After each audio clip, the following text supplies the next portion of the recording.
오늘은 스가랴서 11장에서 보겠습니다. 같이 한 목소리로 읽습니다. 내가 그들에게 이르되 너희가 좋게 여기거든 내 품삯을 내게 주고 그렇지 아니하거든 그만두라. 그들이 곧 은 30개를 달아서 내 품삯을 삼은지라. 여호와께서 내게 이르시되 그들이 나를 헤아린 바 그 삭을 토기장이에게 던지라 하시기로 내가 곧 그 은 30개를 여호와의 전에서 토기장이에게 던지고. 이것은 지금 스가랴 선지자는 바벨론 포로로 잡혀갔다가 537년에 1차 기환이 있은 후 약 한 세기가 지나갔습니다. 그 돌아온 귀환자들의 열망과 이 하나님을 향한 그 신뢰와 사랑은 한 세기가 지나는 동안 어느덧 식어버렸습니다. 그리고는 다시 그들은 종교로, 자기들이 포로로 잡혀간 이유인 종교로 돌아가고 말았습니다.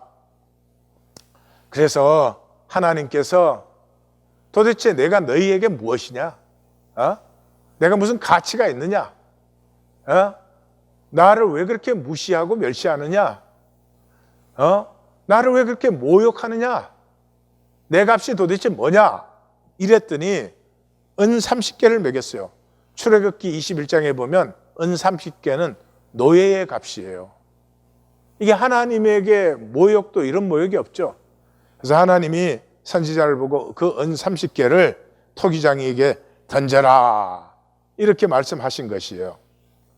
하나님께서 약속대로 70년 만에 포로 귀환을 이루시고 이 에스라를 통해서 말씀을 회복시키시고 느헤미야를 통해서 예루살렘 성이라는 하드웨어를 회복시키시고 그렇게 개혁을 하셨음에도 불구하고 이들은 결국은 다시 종교로 돌아가고 말았습니다. 왜냐 그러면 저들에게는 현상이 중요했습니다. 저들은 하나님의 약속을 하나님께서 약속하신 것이 이루어지면 저 아수르, 바벨론, 페르시아 제국처럼 그 다음에는 우리 유다 제국이 될 것이라고 생각을 했습니다. 아무리 제국이 되어도 하나 되지 못한 삶의 자리에는 모양만 다를 뿐 똑같은 삶이 흐르고 반복되는 것을 저들은 모르는 것이죠. 인간이 선택하는 가치는 무엇입니까? 현상적 가치입니다. 본질 가치를 보지 못하기 때문에. 이것이 우리의 현실이고 이것이 우리입니다. 이것을 가슴에 인정해야 되는 것입니다. 창세기 3장 6절에 여자가 그 나무를 본즉 먹음직도 하고 보암직도 하고 지혜롭게 할 만큼 탐스럽기도 한 나무인지라. 여자가 그 열매를 따먹고 자기와 함께 있는 남편에게도 주매 그도 먹은지라. 하나님의 형상을 주어 본질의 존재로 창조하셨는데 마귀의 유혹에 넘어가서 현상의 존재가 되는 순간입니다. 요한일서 2장 16절에는 이는 세상에 있는 모든 것이 육신의 정욕과 안목의 정욕과 이생의 자랑이니 이는 다 아버지께로 온 것이 아니요 세상으로부터 온 것이다. 육신의 정욕, 먹음직, 안목의 정욕, 보암직, 이생의 자랑, 지혜롭게 할 만한 것이라. 이 보이기의 삶은 단절된 삶이죠. 단절되었기 때문에 보이기죠. 아니 식구가 같이 있는데 양복 입고 넥타이 메고 그러고 있습니까? 엄마는 드레스에 이 하이힐 신고 있습니까? 안 그러죠. 단절되어 있기 때문에 보이기를 하는 거죠. 예수님은 이것을 이 현상의 삶의 핵심으로 제시했습니다. 산상수훈의 한 중심인 6장에서 시작을 사람에게 보이려고 그들 앞에서 너희 의를 행치 않도록 주의하라. 본질을 살아라 그 말이죠. 그리 아니하면 하늘에 계신 너희 아버지께서 상을 받지 못하느니라. 하나님이 상 안 준다 그런 게 아니고 그렇게 본질을 살지 아니하면 결국은 본질과 아무 상관이 없어진다 라고 하는 말씀이죠. 자, 이 보이기의 삶은 세 가지의 문제가 있죠. 첫째로 진실될 수 없습니다. 보인다는 자체가 꾸민다는 것이잖아요. 그냥 실제 그대로 못 보여주는 것이고 그 다음에 소박할 수 없어요. 예. 그리고 하나 될 수가 없어요. 이 소박하다는 말은 천박하다는 말이 아니에요. 소박하다는 말은 실제 능력을 누리는 것이죠. 그래서 시골 엄마들, 요즘 엄마들은 좀 상황이 많이 달라서 제가 말할 수가 없는 것 같아요. 옛날 시골 엄마들이 무슨 뭐 분단장을 합니까? 무슨 뭐 살빼기를 합니까? 그잖아요? 그럼에도 불구하고 그 자식들 앞에 엄마로 당당하고 사람들 앞에서도 당당하지요. 예. 겸손하게 그렇게 자세를 취하고 있지만은 만약 누가 아들이나 딸에게 한마디라도 잘못한다면 조금도 용납하지 않을 것입니다. 그것이 소박함이에요. 실제 능력을 살고 있는, 이렇게 과장할 필요도 없고 치장할 필요도 없고 나 이상의 것을 내세울 필요도 없는 그 실제의 자연스러움이 소박함이죠. 재밌는 것은 이것이죠. 모두가 천박하기를 원하는 사람은 없어요. 천박하기를 원하는 사람은 아무도 없음에도 불구하고 모두가 천박하게 살고 있습니다. 극소수의 남은 자를 빼고 나면은 모두가 천박하게 살아요. 왜요? 스스로 속여요. 나만은 가짜로 속일 수 있다고 믿어요. 이 조그만한 교회 안에서도 보면 참 재밌어요. 말하고 행동하는 거 다른 사람이 다 봐요. 저 사람이 왜 저러는지. 그러나 뭐 살기도 바쁘고 그거 갖고 시비할 것도 없고 이유도 없잖아요. 그러면 그게 통하는 줄로 알아요. 그래서 계속 그 삶을 버리지 않고 천박한 계산과 그 속임을 계속하는 거죠. 지난 장에서 그랬죠. 29장 15절에서 하나님을 속이면서 누가 우리를 보랴? 누가 우리를 알랴? 다 보고 다 압니다. 예. 왜냐? 자기 자신이 남의 위선과 꾸밈을 보잖아요. 안 보여요? 다 보잖아요. 그러면 서로도 본다는 걸 알아야지. 그건 참 어리석은 이야기죠. 성경에서 이 가장 가치가 전도된 것을 이야기하는 대표적인 이야기가 부자와 나사로예요. 부자와 나사로 얘기는 부자는 나쁘다, 거지는 어렵다 이런 게 아니에요. 또는 부자는 부자인 것 때문에 제대로 살지 않았다든지, 또 거지는 거지였기 때문에 뭔가 하나님에게 긍휼을 받을 자격이 있다, 이런 게 전혀 아닙니다. 부자와 나사로 얘기는 가치가 전도되어 있는 것을 보여주는 얘기예요. 그래서 누가복음 16장 제가 몇 절만 읽으면, 이에 그 거지가 죽어 천사들에게 받들려 아브라함의 품에 들어가고 부자도 죽어 장사되며, 자 26절로 가서 그뿐 아니라 너희와 우리 사이에 큰 구름텅이가 놓여 있어서 여기서 너희에게 건너가고자 하되 갈 수가 없고 거기서 우리에게 건너올 수도 없게 하였느니라. 그리고 제일 마지막에 이르되 모세와 선지자들에게 듣지 아니하면, 성경의 말씀을 듣지 아니하면 비록 죽은 자 가운데서 살아난 자가 있을지라도 권함을 받지 아니하리라 하였다 하시니라. 예, 그러니까 살았을 때는 부자가 좋은 가치예요. 현상 가치가 그게 좋은 가치예요. 현상 가치가 없는 것은 좋지 않은 거예요. 그러나 그런 현상 속에 살다가 막상 현상의 삶이 끝났을 때는 진짜 가치가 나타난다는 거예요.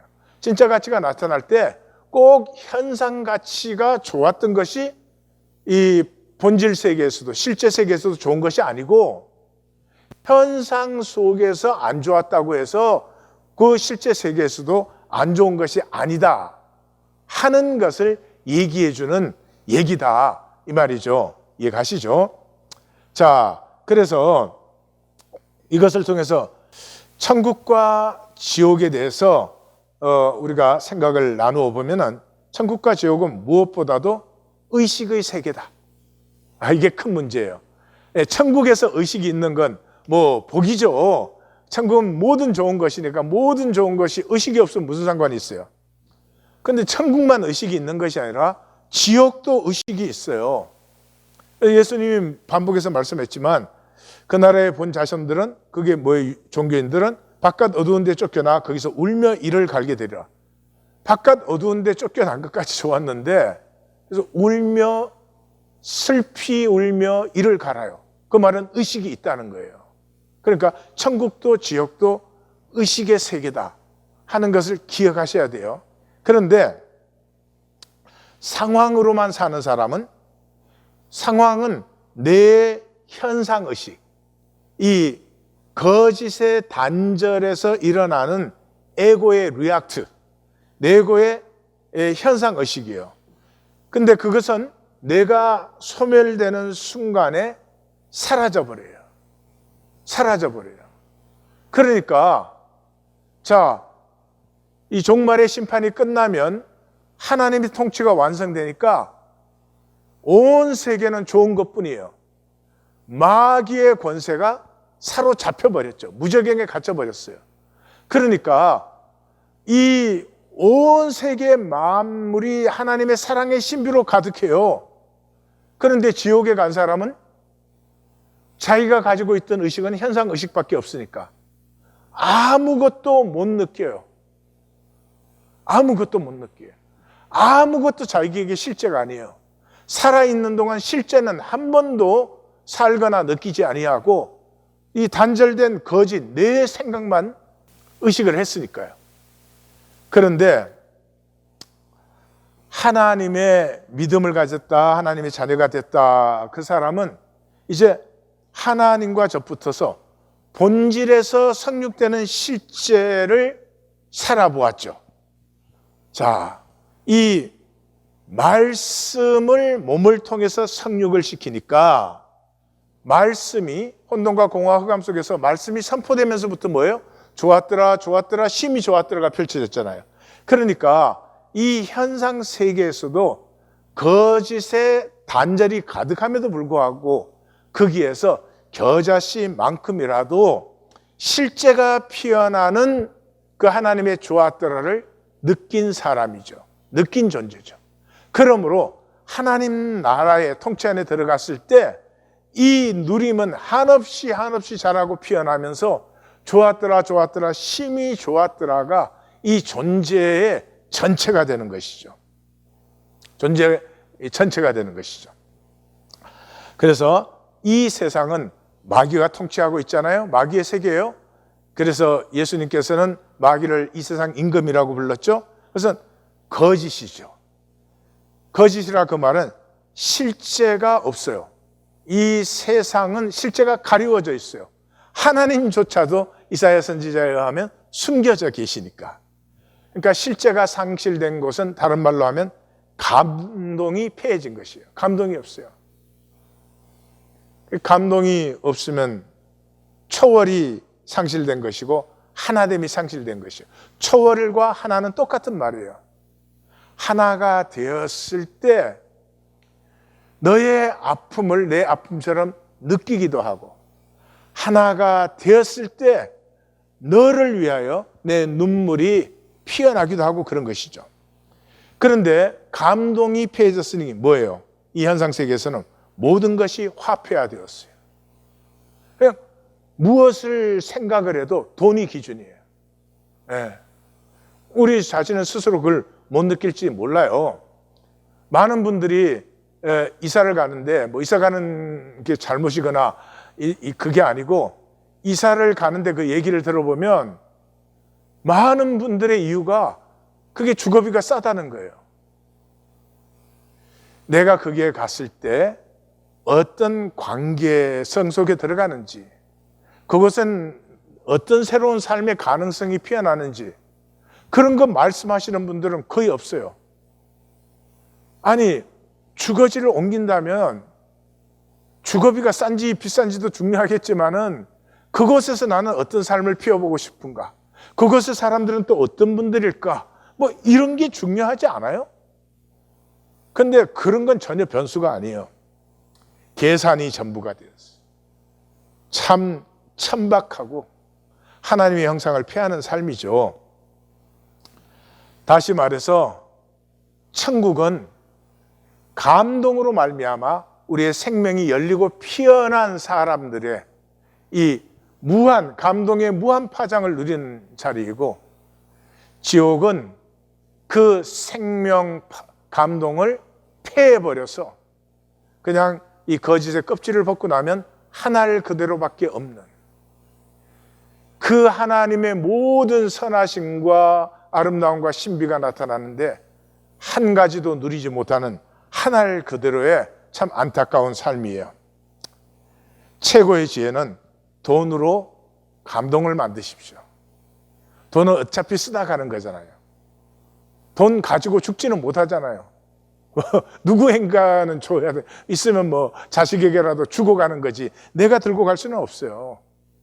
그러니까 그 감동으로 현상의 이익을 챙기는 것이 아니라 감동을 피우십시오. 우리 이순신 장군은 한국 사람이란 다 좋아하고, 이순신 장군 얘기를 들을 때마다 가슴이 맑아지기도 하고 뜨거워지기도 하고 새로워지잖아요. 왜냐하면 그 삶이 감동이기 때문에 그런 거죠. 한 번 더 부탁드려요. 그런데 나는 안 된다. 나는 이미 계산 중독이고 에고 중독이고 나는 너무나 천박하다. 아프지만 그냥 인정해 버리세요. 이 아픔을 만나면 하나님, 나 어떻게 하면 좋아요? 내게서는 나올 수 없습니다. 하나님, 내게 임하시옵소서 하는 기다림이 열리고, 기다림이 열리면 구하고 찾고 두드림이 피어나고, 구하고 찾고 두드리는 자에게는 하나님이 반드시 임하고 받게 하시고 열리게 하신다고 약속하셨잖아요. 이 새벽성의 기간에 기다림이 열리고 구하고 찾고 두드리심으로 꼭 받는 새벽성회가 되시기를 우리 주님의 이름으로 축원합니다. 하나님,